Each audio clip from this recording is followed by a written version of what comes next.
ನಮಸ್ಕಾರ ಸ್ನೇಹಿತರೆ. ಭಾಗ್ಯಲಕ್ಷ್ಮಿ ಇಂದಿನ ಸಂಚಿಕೆ ಅಂದರೆ 16ನೇ ತಾರೀಕು ಸೋಮವಾರದ್ದು. ಇಲ್ಲೇನಾಗುತ್ತೆ, ಕಾಮತ್ ಸರ್ ಮನೆಗೆ ಪೂಜಾ ಮತ್ತು ಅವ್ರ ತಂದೆ ಇಬ್ಬರೂ ಬರ್ತಾರೆ.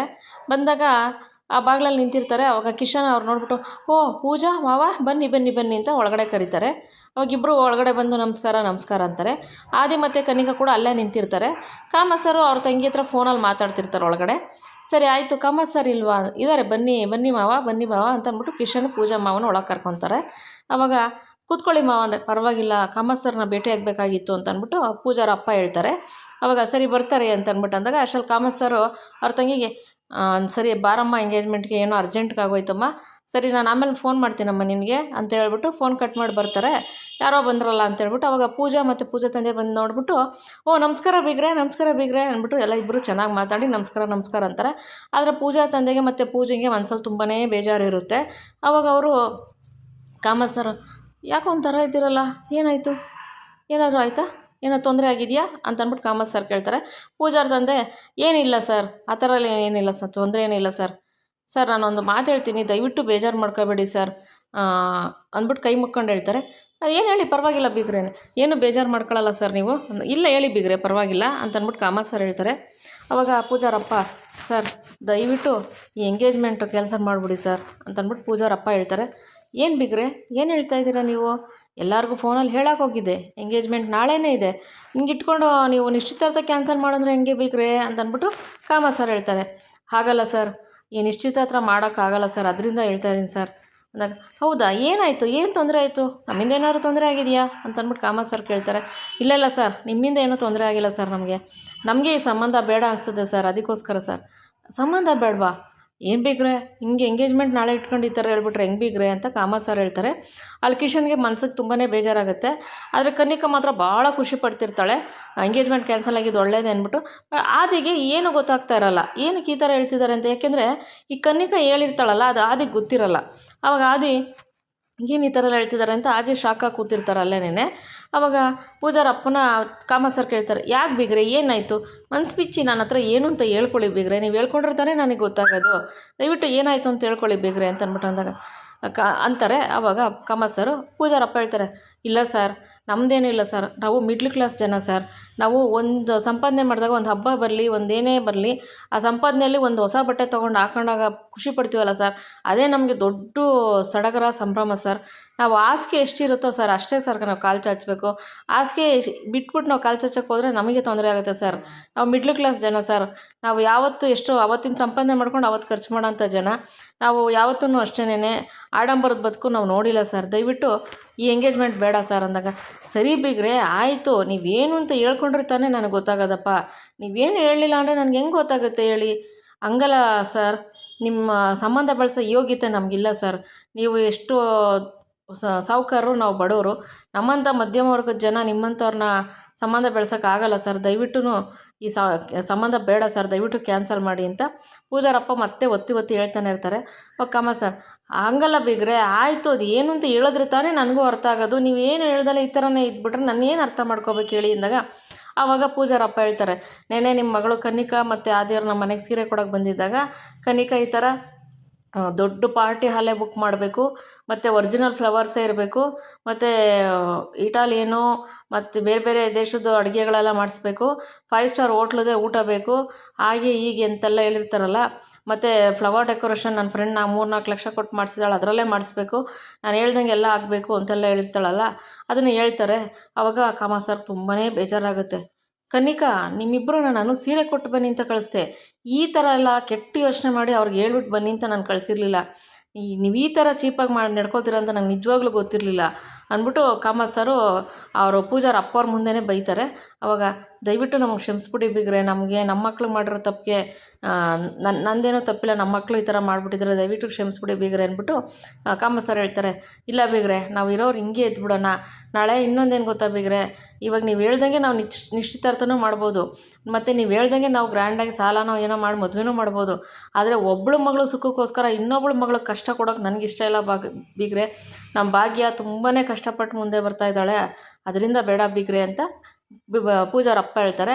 ಅವಾಗ ಪೂಜಾರಿ ಹೇಳ್ತಾಳೆ, ಹೌದು ಸರ್, ನಮ್ಮಕ್ಕ ತುಂಬಾ ಕಷ್ಟಪಟ್ಟು ಮುಂದೆ ಬಂದಿದ್ದಾಳೆ. ಜೀವನದಲ್ಲಿ ತುಂಬ ಕಷ್ಟ ಎಲ್ಲ ಎದುರಿಸಿದ್ದಾಳೆ. ನನಗೋಸ್ಕರ ಇವಾಗ ಕಷ್ಟಪಟ್ಟು ಕೂಡಿಟ್ಟು ಒಂದು ಮದುವೆ ಮಾಡ್ತಿದ್ದಾಳೆ ಸರ್. ಅದರಿಂದ ಅವಳಿಗೆ ನಾನು ತೊಂದರೆ ಕೊಡೋಕ್ಕೆ ಇಷ್ಟಪಡಲ್ಲ. ನಮ್ಮ ಅಕ್ಕ ಯಾವತ್ತೂ ಚೆನ್ನಾಗಿರಬೇಕು. ಜೀವನದಲ್ಲಿ ಅವಳು ಸುಖನೇ ನೋಡಿಲ್ಲ, ಬರೀ ಕಷ್ಟನೇ ನೋಡಿದ್ದಾಳೆ. ನಮ್ಮ ಅಕ್ಕಂಗೆ ನನ್ನ ಮದುವೆಯಿಂದ ತೊಂದರೆ ಆಗಬಾರ್ದು, ನಮ್ಮ ಅಕ್ಕನೇ ಚೆನ್ನಾಗಿರಬೇಕು, ಅದಕ್ಕೋಸ್ಕರ ನನಗೆ ಈ ಮದುವೆ ಬೇಡ ಸರ್ ಅಂತ ಪೂಜಾ ಕೂಡ ಹೇಳ್ತಾಳೆ. ಅವಾಗ ಕಾಮತ್ ಸರ್ಗೆ ಅವ್ರ ಬಗ್ಗೆ ತುಂಬಾ ಅಭಿಮಾನ ಬರುತ್ತೆ. ಅಷ್ಟರಲ್ಲಿ ಪೂಜಾ ಮತ್ತು ಪೂಜಾ ತಂದೆ ನಾವು ಬರ್ತೀವಿ ಸರ್ ಅಂತ ಹೊರಡ್ತಾ ಇರ್ತಾರೆ. ಆವಾಗ ಕಾಮತ್ ಸಾರು ಅವ್ರು ಹೋಗ್ತಾ ಇರ್ತಾರಲ್ಲ, ಆವಾಗ ಇಲ್ಲಿ ಆದಿಗೆ ಮತ್ತು ಕನಿಕಾಗೆ, ನಿಮ್ಮಂಥ ಮಕ್ಕಳು ನಿಜವಾಗ್ಲೂ ಈ ಥರ ಎಲ್ಲ ಚೀಪಾಗಿ ಯೋಚನೆ ಮಾಡ್ತೀರಿ ಅಂತ ನಾನು ಅಂದ್ಕೊಂಡಿರಲಿಲ್ಲ. ಬರ್ತೀನಿ, ನಿಮ್ಮನ್ನಿಬ್ಬರೂ ಬಂದಮೇಲೆ ವಿಚಾರಿಸ್ಕೊತೀನಿ ರೀ ಅಂತೇಳ್ಬಿಟ್ಟು ಪೂಜಾ ಮತ್ತು ಪೂಜಾರ ಅಪ್ಪ ಹೊರಟಿರ್ತಾರಲ್ಲ, ಅವ್ರ ಹಿಂದೆನೇ ಬರ್ತಾರೆ. ಕಿಶನ್ ಕೂಡ ಅವ್ರ ಹಿಂದೆನೇ ಓಡಿ ಬರ್ತಾರೆ. ಅವಾಗ ಬೀಗ್ರೆ ಸ್ವಲ್ಪ ನಿಂತ್ಕೊಳ್ಳಿ ಅಂದ್ಬಿಟ್ಟು ಕಾಮತ್ ಸಾರು ಹಿಂದೆನೇ ಬಂದು ಪೂಜಾರ ಅಪ್ಪನ ನಿಲ್ಲಿಸ್ತಾರೆ. ಬೀಗ್ರೆ ಅಷ್ಟರಲ್ಲಿ ಈ ಆದಿ ಮತ್ತು ಕಿಶನ್ ಕೂಡ ಅಲ್ಲಿಗೆ ಬರ್ತಾರೆ, ಮತ್ತು ಇವಳು ಕನಿಕನೂ ಅಲ್ಲಿಗೆ ಬರ್ತಾಳೆ. ಅವಾಗ ಬೀಗ್ರೆ ದಯವಿಟ್ಟು ಕ್ಷಮಿಸ್ಬಿಡಿ ಬೀಗ್ರೆ, ನಮ್ಮ ಮಕ್ಕಳಿಂದ ತಪ್ಪಾಗಿದೆ, ದಯವಿಟ್ಟು ಕ್ಷಮಿಸ್ಬಿಡಿ ಬೀಗ್ರೆ ಅಂತ ಕಾಮತ್ ಸರ್ ಕೇಳ್ಕೊತಾರೆ. ಅಯ್ಯೋ ಬೀಗ್ರೆ ಆ ಥರ ಎಲ್ಲ ಏನಿಲ್ಲ ಬಿಡಿ, ನಮಗೇನು ನಿಮ್ಮ ಮಕ್ಕಳ ಮೇಲೆ ಏನು ಬೇಜಾರಿಲ್ಲ ಅಂತ ಅಂದ್ಬಿಟ್ಟು ಪೂಜಾರ ಅಪ್ಪ ಹೇಳ್ತಾರೆ. ನೋಡಿ ಬೀಗ್ರೆ, ಪೂಜಾ ಭಾಗಿನಂಥ ಒಳ್ಳೆ ಮಕ್ಕಳನ್ನ, ಬಂಗಾರದಂಥ ಮಕ್ಕಳನ್ನ ನೀವು ಎತ್ತಿದ್ದೀರಾ. ಆದರೆ ನನ್ನ ಹತ್ರ ದುಡ್ಡಿದೆ, ಆದರೆ ನನ್ನ ಮಕ್ಕಳು ಇನ್ನೊಬ್ರಿಗೆ ತೊಂದರೆ ಕೊಡೋಂಥ ಮಕ್ಕಳು ನಾನು ಎತ್ತಿದ್ದೀನಿ, ಇನ್ನೊಬ್ರಿಗೆ ನೋವು ಕೊಟ್ಟು ಅದರಲ್ಲಿ ಖುಷಿ ಪಡೋಂಥ ಮಕ್ಕಳು ನಾನು ಎತ್ತಿದ್ದೀನಿ. ದುಡ್ಡಿದ್ರೆ ಏನು ಪ್ರಯೋಜನ ಬೇಗ್ರೆ, ನಿಮ್ಮಂಥ ಬಂಗಾರದಂಥ ಮಕ್ಕಳು ನನಗಿಲ್ವಲ್ಲ, ದಯವಿಟ್ಟು ಕ್ಷಮಿಸ್ಬಿಡಿ ಬೇಗ್ರೆ, ನನ್ನ ಮಗಳು ಮಾಡಿರೋ ತಪ್ಪಿಗೆ ಅಂತ ಕೈ ಮುಕ್ಕೊಂಡು ಕೇಳ್ಕೊತಾರೆ. ಅವಾಗ ಅಯ್ಯೋ ಬೀಗ್ರೆ, ನೀವು ಕ್ಷಮೆ ಕೇಳಬಾರ್ದು ಸರ್ ಅಂತ ಹೇಳ್ಬಿಟ್ಟು ಪೂಜಾರ ಅಪ್ಪ ಹೇಳ್ತಾರೆ. ನೋಡಿ ಬೀಗ್ರೆ, ನಾನು ನಿಮ್ಗೆ ಇವತ್ತು ಮಾತು ಕೊಡ್ತಾಯಿದ್ದೀನಿ, ಅವತ್ತು ಮಾತು ಕೊಟ್ಟಿದ್ದೀನಿ, ಇವತ್ತು ಮಾತು ಕೊಡ್ತಾಯಿದ್ದೀನಿ. ಯಾವತ್ತಿದ್ರೂ ಪೂಜಾನೇ ಈ ಮನೆ ಸೊಸೆ, ಆಯಿತಾ? ನೀವು ಹೆಂಗೆ ನಿಶ್ಚಿತಾರ್ಥ ಮಾಡ್ತೀರೋ ಹಂಗೆ ಮಾಡಿ, ನಿಮ್ಗೆ ಹೆಂಗೆ ಅನುಕೂಲನೋ ಹಂಗೆ ಮಾಡಿ. ನಾವು ಜಾಸ್ತಿ ಜನ ಕೂಡ ಕರ್ಕೊಬರಲ್ಲ. ನಿಮ್ಗೆ ಯಾವ ಥರ ಮಾಡಬೇಕು, ಎಷ್ಟು ಸಿಂಪಲ್ಲಾಗಿ ಆಗುತ್ತೋ ಅಷ್ಟು ಸಿಂಪಲ್ಲಾಗಿ ನೀವು ಮಾಡಿಕೊಡಿ. ನಾನು ಭಾಗ್ಯಂಗಾಗಲಿ ಪೂಜೆಗಾಗಲಿ ತೊಂದರೆ ಕೊಡಲ್ಲ. ಭಾಗ್ಯ ಅಂತೂ ತುಂಬ ಒಳ್ಳೆ ಹೆಣ್ಮಗಳು, ತುಂಬ ಕಷ್ಟಪಟ್ಟು ಮುಂದೆ ಬರ್ತಿದ್ದಾಳೆ. ಅವಳಿಗೆ ಯಾವತ್ತೂ ನಾನು ತೊಂದರೆ ಕೊಡಲ್ಲ ಬೀಗ್ರೆ. ನಿಮ್ಮ ಇಷ್ಟ ಬಂದಾಗ ನೀವು ಮಾಡಿ, ಆದರೆ ಯಾವುದೇ ಕಾರಣಕ್ಕೂ ಈ ನಿಶ್ಚಿತಾರ್ಥ ಕ್ಯಾನ್ಸಲ್ ಮಾಡಬೇಡಿ, ಆಯಿತಾ ಅಂದ್ಬಿಟ್ಟು ಕಾಮತ್ ಸರ್ ಕೈ ಮುಕ್ಕೊಂಡು ಕೇಳ್ತಾರೆ. ಆವಾಗ ಪೂಜಾರ ಅಪ್ಪನ ಕೈ ಮುಗಿದು, ಬೀಗ್ರೆ ನೀವು ಇಷ್ಟೊಂದು ಕೇಳ್ಕೊಬೇಕಾ ಸರ್, ಬೇಡ, ಆಯಿತು ಸರ್ ನೀವು ಹೇಳ್ದಂಗೆ ಆಗಲಿ ಅಂದ್ಬಿಟ್ಟು ಅಲ್ಲಿಂದ ಅವರಿಬ್ಬರು ಪೂಜಾ ಮತ್ತು ಅವ್ರ ತಂದೆ ಹೊರಡ್ತಾರೆ. ಮತ್ತು ಕಾಮತ್ ಸರು ಮತ್ತು ಕಿಶನು ಆದಿ ಕನಿಕಲ್ಲಿ ಅಲ್ಲೇ ಇರ್ತಾರೆ. ಮತ್ತು ಆದಿ ಕನಿಕನ್ನು ನೋಡಿ ಕಾಮತ್ ಸರ್ ತುಂಬಾ ಕೋಪ ಬರುತ್ತೆ, ಕಿಶನ್ಗೂ ಕೋಪ ಬರುತ್ತೆ. ಅವ್ರು ಒಳಗೋಗ್ತಾರೆ. ಆಮೇಲೆ ಆದಿ ಏನು ಹೇಳ್ತಾರೆ ಕನಿಕಾಗೆ, ಕನಿಕಾ ನೀನು ಇಷ್ಟು ಚೀಪಾಗಿ ಥಿಂಕ್ ಮಾಡ್ತೀಯ ಅಂತ ನಾನು ಅಂದ್ಕೊಂಡೇ ಇರಲಿಲ್ಲ ಕನಿಕಾ, ನೀನಿಂದ ಅಪ್ಪನ ಹತ್ರ ನಾನು ಬೈಸ್ಕೊಂಡೆ ಛೆ ಅಂದ್ಕೊಳಕ್ಕೆ ಆದಿ ಅಲ್ಲಿಂದ ಹೊರಡ್ತಾರೆ. ಇಲ್ಲಿ ಈ ಕಡೆ ಏನಾಗುತ್ತೆ, ಭಾಗ್ಯ ಅವ್ರ ಮನೇಲಿ ಭಾಗ್ಯ ಪಾರ್ಟಿ ಹಾಲಿಗೆ ಬುಕ್ ಮಾಡೋಕ್ಕೆ ಫೋನ್ ಮಾಡ್ತಾಳೆ. ಅವ್ರು ಪಾರ್ಟಿ ಹಾಲ್ ಓನರು ₹1 ಕಮ್ಮಿ ಆದರೂ ಆಗೋಲ್ಲ, ನಾನು ಎಷ್ಟು ಹೇಳಿದ್ದೀನೋ ಅಷ್ಟೇ ರೇಟ್ ಕೊಡಬೇಕು ಅಂತ ಹೇಳ್ಬಿಟ್ಟು ಫೋನ್ ಕಟ್ ಮಾಡಿಬಿಡ್ತಾರೆ. ಭಾಗ್ಯ ಯೋಚನೆ ಮಾಡ್ತಿರ್ತಾಳೆ. ಅವ್ರ ಅತ್ತೆನ ಕೇಳ್ತಾಳೆ, ಅತ್ತೆ ಏನು, ಅವ್ರ ಅತ್ತೆ ಬರ್ತಾರೆ, ಕುಸುಮವ್ರು ಬರ್ತಾರೆ ಅಲ್ಲಿಗೆ. ಏನೇ ಭಾಗ್ಯ, ಯಾಕೆ ಒಂಥರ ಇದೆಯಾ, ಏನಾಯ್ತಮ್ಮ ಅಂತಾರೆ. ಅದೇ ನಾವು ಪಾರ್ಟಿ ಹಾಲ್ ಹೇಳಿದ್ವಲ್ಲ ಅತ್ತೆ, ಅವರು ₹1 ಕಮ್ಮಿ ಆದ್ರೂ ಕೂಡ ಆಗೋಲ್ಲ, ಫುಲ್ ಅಮೌಂಟ್ ಕೊಟ್ಟರೆ ನಾವು ಪಾರ್ಟಿಯಲ್ಲಿ ಬುಕ್ ಮಾಡೋದು ಅಂತ ಹೇಳ್ತಾ ಇದ್ದಾರತ್ತೆ, ಏನು ಮಾಡೋದತ್ತೆ? ಅತ್ತೆ ಪಾರ್ಟಿಯಲ್ಲೇನೋ ಇವಾಗ ಹೆಂಗೋ ಮಾಡಿಬಿಡ್ಬೋದತ್ತೆ, ಆದರೆ ಬೇರೆ ವ್ಯವಸ್ಥೆಗೆಲ್ಲ ಹಣ ಬೇಕಲ್ವಾ, ಇರೋ ಹಣ ಪೂರ್ತಿ ಅದಕ್ಕೆ ಕೊಟ್ಬಿಟ್ರೆ ಹೆಂಗತ್ತೆ ಮಾಡೋದು? ಕನ್ನಿಕಾ ನೋಡೋರು ಅಷ್ಟು ಗ್ರ್ಯಾಂಡಾಗಿ ಎಂಗೇಜ್ಮೆಂಟ್ ಮಾಡಬೇಕು ಅಂತ ಹೇಳಿದಾರಲ್ಲ ಅತ್ತೆ, ಏನು ಮಾಡೋದತ್ತೆ ಅಂದಾಗ, ಏ ಭಾಗ್ಯ ಅದಕ್ಕೆ ಯಾಕೆ ಯೋಚನೆ ಮಾಡ್ತೀಯಾ, ಆ ಪೂಜನ ಮದುವೆಗೆ ಅಂತ ಒಡವೆ ತೊಗೊಂಡಿದ್ವಲ್ಲ ಅದೆಲ್ಲ ಎತ್ಕೋಗು, ಅದು ಅಡ ಇಟ್ಬಿಟ್ಟು ಬಂದು ಮಾಡೋಣ ಅಂತ ಹೇಳ್ಬಿಟ್ಟು ಕುಸುಮವ್ರು ಹೇಳ್ತಾರೆ. ಅತ್ತೆ ಮದುವೆ ಒಡವೆನ ಅತ್ತೆ, ಅದು ಕಷ್ಟಪಟ್ಟು ಅವಳು ಮದುವೆಗೆ ಮಾಡಿಸಿರೋದತ್ತೆ, ಆ ಮದುವೆ ಒಡವೆ ಅಡ ಇಟ್ಬಿಟ್ರೆ ಮತ್ತೆ ಮದುವೆಗೇನತ್ತೆ ಮಾಡೋದು ಅಂದ್ಬಿಟ್ಟು ಭಾಗ್ಯ ಕೇಳ್ತಾಳೆ. ಅಯ್ಯೋ ಮದುವೆ ಅಷ್ಟಲ್ಲಿ ನೋಡ್ಕೊಳ್ಳೋಣ ಕಣೆ ಭಾಗ್ಯ, ಈಗ ಸದ್ಯಕ್ಕೆ ಅದನ್ನು ಅಡ ಇಟ್ಬಿಟ್ಟು ಬರೋಣ ದುಡ್ಡು ತೊಗೊಂಡು, ಮದುವೆ ಅಷ್ಟಲ್ಲಿ ಏನೋ ಒಂದು ದೇವ್ರು ದಾರಿ ಕೊಡ್ತಾನೆ, ಬಿಡಿಸ್ಕೊಂಡ್ರಾಯ್ತು, ದೇವ್ರಿದ್ದಾನೆ ಭಾಗ್ಯ, ನಿನ್ನ ಕಷ್ಟದಿಂದ ದೇವ್ರಿದ್ದಾನೆ ಕಣೆ, ದೇವ್ರು ಯಾವತ್ತೂ ನಮ್ಮ ಕೈ ಬಿಡಲ್ಲ, ಆಯಿತಾ, ದೇವ್ರು ನಂಬೋಣ ಬಾ, ನೀನು ಹೋಗಿ ಒಡವೆ ಎತ್ಕೊಂಬೋಗು ಅಂತ ಹೇಳ್ಬಿಟ್ಟು ಅಂತಾರೆ. ಭಾಗ್ಯ ಸರಿ ಅತ್ತೆ ಆಯಿತು, ನಿಮ್ಮ ಮಾತಂತೆ ಆಗಲಿ ಅಂತ ಒಡವೆ ತರಕ್ಕೆ ಹೋಗ್ತಾಳೆ.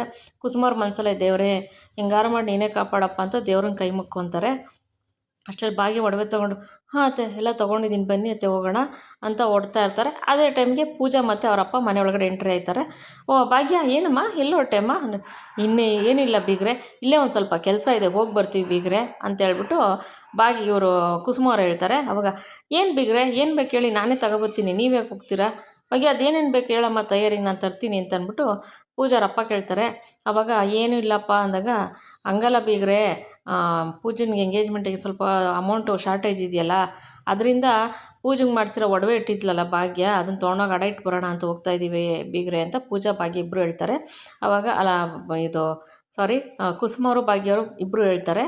ಆವಾಗ ಒಡವೆನಾ ಪೂಜನ ಮದುವೆ ಕಷ್ಟಪಟ್ಟು ಮಾಡಿದ್ಯಲ್ಲಮ್ಮ, ಒಡವೆ ಇಟ್ಬಿಟ್ರೆ ಹೆಂಗಮ್ಮ ನೀನು ಅಂದ್ಬಿಟ್ಟು ಇವ್ರು ಹೇಳ್ತಾರೆ ಭಾಗ್ಯವರಪ್ಪ. ಆವಾಗ ಇಲ್ಲಪ್ಪ ಇವಾಗ ಎಂಗೇಜ್ಮೆಂಟಿಗೆ ಬೇಕಲ್ಲ ಅದಕ್ಕೋಸ್ಕರ ಕಣಪ್ಪ ಅಂತ ಹೇಳ್ಬಿಟ್ಟು ಭಾಗ್ಯ ಹೇಳ್ತಾರೆ. ಆವಾಗ ಏನು ಬೇಡಮ್ಮ, ನೀನು ಯಾವ ಒಡವೆನೂ ಇಡೋದು ಬೇಡ, ಏನು ಬೇಡಮ್ಮ ಅಂದಾಗ, ಏನು ಹೇಳ್ತಾ ಇದ್ದೀರಪ್ಪ ಅಂತಂದ್ಬಿಟ್ಟು ಭಾಗ್ಯ ಕೇಳ್ತಾಳೆ. ಇಲ್ಲಮ್ಮ ನಾನು ಪೂಜೆ ಇಬ್ಬರು ಕಾಮತ್ ಸರ್ ಮನೆಗೆ ಹೋಗಿದ್ವಮ್ಮ ಎಂಗೇಜ್ಮೆಂಟ್ ಕ್ಯಾನ್ಸಲ್ ಮಾಡೋಣ ಅಂತ ಅಂದಾಗ ಅಂತಾರೆ. ಅಷ್ಟರಲ್ಲಿ ಭಾಗ್ಯ, ಅಪ್ಪ ನೀವು ಎಂಥ ಕೆಲಸ ಮಾಡಿದ್ರಪ್ಪ, ಯಾಕಪ್ಪ ಅಂದ್ಬಿಟ್ಟು ಭಾಗ್ಯ ಹೇಳ್ತಾಳೆ.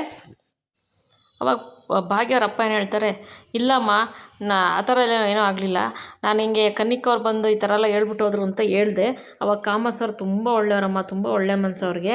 ಅವರು ಇಲ್ಲ ಬೀಗ್ರೆ, ನೀವು ಎಷ್ಟು ಸಿಂಪಲ್ಲಾಗಿ ಆಗುತ್ತೋ ಅಷ್ಟು ಸಿಂಪಲ್ಲಾಗಿ ಎಂಗೇಜ್ಮೆಂಟ್ ಮಾಡಿಕೊಡಿ, ನಾವು ಕಮ್ಮಿ ಜನ ಬರ್ತೀವಿ, ನೀವೇನು ತೊಂದರೆ ತೊಗೋಬೇಡಿ, ದಯವಿಟ್ಟು ಈ ಎಂಗೇಜ್ಮೆಂಟ್ ಯಾವುದೇ ಕಾರಣಕ್ಕೂ ಕ್ಯಾನ್ಸಲ್ ಮಾಡಬೇಡಿ, ನಾನು ಇರ್ಬೇಕಾದ್ರೆ ನೀವು ಯೋಚನೆ ಮಾಡಬೇಡಿ, ಏನೇ ಬಂದರೂ ನಾನು ನೋಡ್ಕೊತೀನಿ ಅಂತ ಹೇಳಿದ್ರು ಕಣಮ್ಮ. ಆ ಧೈರ್ಯ ವಿಶ್ವಾಸದ ಮೇಲೆ ನಾನು ಬಂದ್ಬಿಟ್ಟೆ ಅಂತ ಅಂದ್ಬಿಟ್ಟು ಪೂಜಾರಪ್ಪ ಮತ್ತು ಪೂಜಾರಪ್ಪ ಹೇಳ್ತಾರೆ. ಮತ್ತು ಭಾಗ್ಯಂಗೆ ತುಂಬಾ ಖುಷಿಯಾಗುತ್ತೆ, ಕುಸುಮವ್ರಿಗೂ ತುಂಬಾ ಖುಷಿಯಾಗುತ್ತೆ. ಆವಾಗ ಪೂಜಾ ಬಂದು, ಅಕ್ಕ ನೀನು ಇಷ್ಟು ಕಷ್ಟಪಟ್ಟು ಒಡವೆ ಮಾಡಿಸಿದ್ಯಾ ಕಣ, ಇದನ್ನು ಅಡ ಇಟ್ಬಿಟ್ಟು ನೀನು ನಂಗೆ ಮದುವೆ ಮಾಡಬೇಕಾ ಅಂದಾಗ, ಇನ್ನೇನು ಮಾಡೋಕ್ಕಾಗತ್ತೆ ಪೂಜಾ ಅಂದ್ಬಿಟ್ಟು ಭಾಗ್ಯ ಹೇಳ್ತಾರೆ. ಆವಾಗ ಕಾಮತ್ ಸರ್ ಹಿಂಗೆ ಹೇಳಿದ್ಕೆ ಭಾಗ್ಯ, ನಿಜವಾಗ್ಲೂ ತುಂಬಾ ಒಳ್ಳೆಯವರು ಕಾಮತ್ ಸರ್ ಅಂತ ಭಾಗ್ಯ ಅಂತಾಳೆ. ಕುಸುಮರು, ನಾನು ಹೇಳಿಲ್ವ ಭಾಗ್ಯ, ದೇವ್ರು ಇದ್ದಾರೆ, ದೇವ್ರು ಕಾಪಾಡ್ತಾರೆ, ಏನೋ ಒಂದು ದಾರಿ ಕೊಡ್ತಾರೆ ಅಂತ, ನೋಡ್ದಾ ಇವಾಗಾರು ನಂಬ್ತೀಯ ದೇವ್ರಿದ್ದಾರೆ ಅಂತ.